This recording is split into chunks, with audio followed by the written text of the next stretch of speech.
सरदार वल्लभ भाई पटेल 150तम जन्म जयंती उपलक्षे राष्ट्रीय एकता दिवस पालित। गजपति जिला सदर महकुमा पाड़ाखेमुंडी स्थित आदर्श थाना परिसर में सरदार वल्लभ भाई पटेल 150तम जन्म जयंती अवसर में राष्ट्रीय एकता दिवस पालित हो जाइछि। पाड़ाखेमुंडी आदर्श थाना परिसर गजपति आरक्षी अधीक्षक जतीन्द्र कुमार पंडा समस्त शपथ पाठ कराइथिले। परे एक एकता पई दौड़ कार्यक्रम मध्य अनुष्ठित होइतिला।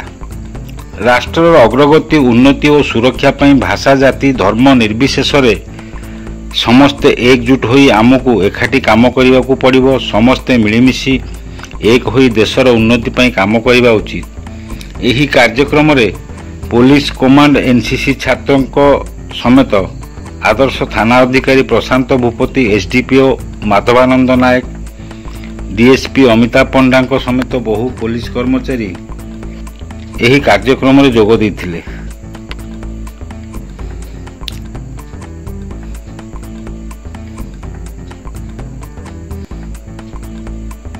गजपति विवेकानंद बेहेरा रिपोर्ट, खोला खबर टीवी।